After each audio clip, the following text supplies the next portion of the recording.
আসসালামু আলাইকুম। Agro world বাংলাতে আপনাদের সবাইকে স্বাগতম। আজকে দেখব হাইব্রিড ঘাস যারা চাষ করছেন তারা কেন সতর্কতা অবলম্বন করবেন, কি সমস্যা সেই বিষয়ে আজকে আমরা দেখব। দেখেন, এটা জারাওয়ান হাইব্রিড ঘাস। ঘাসের গোড়াগুলো খেয়াল করলে দেখতে পারবেন, গোড়াগুলোতে যে নতুন চারাগুলো বের হচ্ছে সেই চারাগুলো দেখেন, চারার মাথার পাতাগুলো খেয়াল করেন। দেখেন, এটা জারাওয়ান হাইব্রিড ঘাস। পাতার মাথাগুলো কি যেন খেয়ে ফেলেছে। দেখেন, নতুন পাতাগুলো খেয়ে ফেলেছে। এখানেও দেখেন জারাওয়ান হাইব্রিড ঘাসের গোড়ার দিক থেকে যে নতুন কুশিগুলো বের হয়, মাথাগুলো খেয়ে ফেলেছে। আমি আগেই বলেছি যে জারাওয়ান হাইব্রিড ঘাস এটা অত্যন্ত পুষ্টিকর এবং সুস্বাদু একটি ঘাস।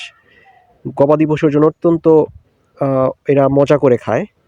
দেখেন, ঘাসের পাতাগুলো কি যেন খেয়ে ফেলেছে। শুধু গবাদি পশু না, অন্যান্য পশু পাখি, বিশেষ করে এই নানা রকমের ছোট পাখিও এই জাতীয় পাতাগুলো খেয়ে ফেলে।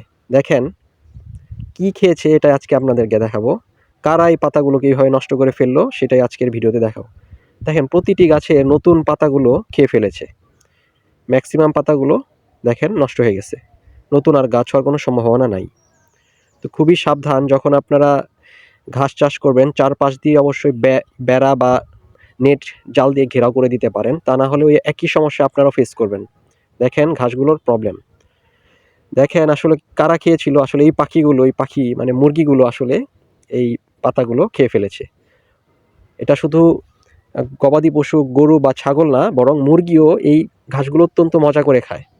তো সুতরাং আপনারা খুব সাবধান থাকবেন। সাবধানতা অবলম্বন না করলে আপনাদের ঘাস টেকাতে পারবেন না। আমার এখানে প্রথমে জাল দিয়ে ঘেরাও করা ছিল, যার ফলে প্রথমে ঘাসগুলো হয়েছে, কিন্তু পরবর্তীতে জালটা নষ্ট হয়ে যাওয়ার ফলে এই ঘাসগুলো, নতুন যে ঘাসগুলো বের হচ্ছে, এগুলো মুরগির দ্বারা ক্ষতিগ্রস্ত হচ্ছে। দেখেন একটা মোরগ এসে কীভাবে খাচ্ছে।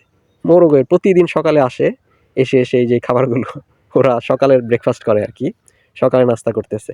দেখেন মুরগিগুলা খায়, খেয়ে দেয়। দেখেন এরপর কি করে, এই যে দেখেন আর আরাম করে এখন এখানে রোদ তাপাইতেছে। শীতকাল, দেখেন ডিসেম্বর মাস চলতেছে, শীতকালে এরা মজা করে খাওয়া দাওয়া করে। যে পাশে হচ্ছে এদের ঘাসের খামার, ঘাস চাষ এখানে করা হয়েছে, আর ওগুলো খেয়ে ওরা এখানে এসে বিশ্রাম করে।